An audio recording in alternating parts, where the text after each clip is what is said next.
பொருளாதார குற்றப்பிரிவு மற்றும் ஊழல் தடுப்புத் துறையில் உள்ள குறைகளை களைய புதிய தணிக்கை பிரிவு தொடக்கம். முதலமைச்சர் ஸ்டாலின் பேச்சு. கோவை அவிநாசி சாலையில் உள்ள தனியார் நட்சத்திர ஓட்டலில் பட்டய கணக்காளர்களின் 53வது தென்மண்டல மாநாடு நடைபெற்றது.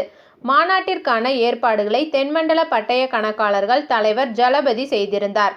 இந்த மாநாட்டில் தமிழக முதல்வர் மு.க. ஸ்டாலின் காணொலி காட்சி வாயிலாக கலந்து கொண்டு பேசுகையில், தென் மண்டல கவுன்சில் வரலாற்றில் 5000த்திற்கும் மேற்பட்ட பட்டய கணக்காளர்கள் இந்த மாநாட்டில் கலந்து கொள்கின்றனர் என்பதை கேட்டு பெருமிதம் கொள்கிறேன். தற்போது தமிழ்நாடு முழுவதும் பல்வேறு இடங்களில் மழை வெள்ள பாதிப்பு இருப்பதால் நிவாரணப் பணிகளில் உள்ள நான் நேரில் வர இயலவில்லை. இந்திய பட்டய கணக்காளர்கள் சென்னை அலுவலகத்திற்கு வந்த ஒரே தலைவர் கலைஞர் அவர்கள்தான். பட்டய கணக்காளர் கழகத்தின் ஜெகதீசன் கலைஞருடன் 50 ஆண்டுகளுக்கும் மேலாக நட்புணர்வுடன் இருந்தார் என்பதை இந்த நேரத்தில் தெரிவித்துக் கொள்கிறேன். தடுப்பூசி முகாம், பேரிடர் காலங்களில் நிதி அளிப்பது என சமூக பொறுப்புணர்வுடன் பட்டய கணக்காளர்கள் கழகம் செயல்படுகிறது. பழைய கணக்காளர்களின் அறிவுத்திறன் நாட்டை ஆள்பவர்கள் கார்ப்பரேட்டுகளுக்கு 3க்கும் உதவுகின்றது. அதேபோல் அரசுக்கு உதவுவதுடன் நாட்டின் வளர்ச்சிக்கும் பட்டய கணக்காளர்கள் துணை நிற்கின்றனர். பட்டய கணக்காளர்கள் நாட்டின் வளர்ச்சிக்கான பங்களிப்பாளர்கள் என சொல்லிக் கொள்வதுதான் சரியாக இருக்கும். நாட்டின் பொருளாதாரத்தை வடிவமைப்பதில் பட்டய கணக்காளர்கள் பங்கு முக்கியமானது. இந்த பெயர் நிலைத்து இருக்க அரசின் கரங்களை வலுப்படுத்த கற்றல் காலத்திற்கேற்ப புதுப்பித்துக் கொள்ளுதல் அவசியம். இதுபோன்ற நிகழ்வுகளில் ஒன்றிய, மாநில அளவில் அழைப்பது இன்னும் தேவைகளை புரிந்து கொள்ள வசதியாக இருக்கும். உயர் பதவிகளில், குழுக்களில் பட்டய கணக்காளர்கள் இருக்கின்றனர். அதேபோல பொருளாதாரம், ஊழல் தடுப்பு போன்றவற்றிற்காக புதிய தணிக்கை பிரிவு உருவாக்கப்பட்டுள்ளது.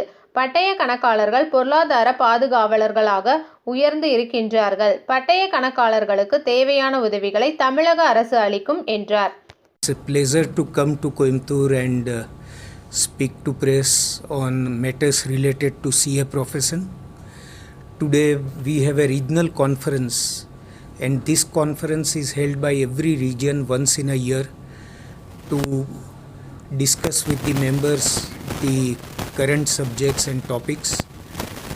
In our profession, there are many developments in last 1 or rather 2 years after the pandemic. Let me start with students. In Chartered Accountancy course, CA students have to undergo 3 levels of exams, that is entry level, foundation, intermediate and final. And every 10 years we revise syllabus. It is an exhaustive syllabus which covers every area related to the profession of accountancy. So be it accounting, audit, non-financial reporting, taxation, both direct and indirect, insolvency law, all these are covered within our profession, and CA students have to learn all these before they qualify as chartered accountants. Every 10 years we overhaul our syllabus completely, and we review even our training module. You would be aware that every CA student, before he gets the certificate as chartered accountant, has to undergo 3 years articleship training.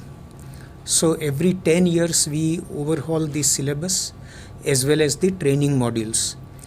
This time the last revision was done in 2017, and after 5 years we felt that there are so many changes taking place in the way the people do business, the way people carry on their transactions through different modes, digital way of working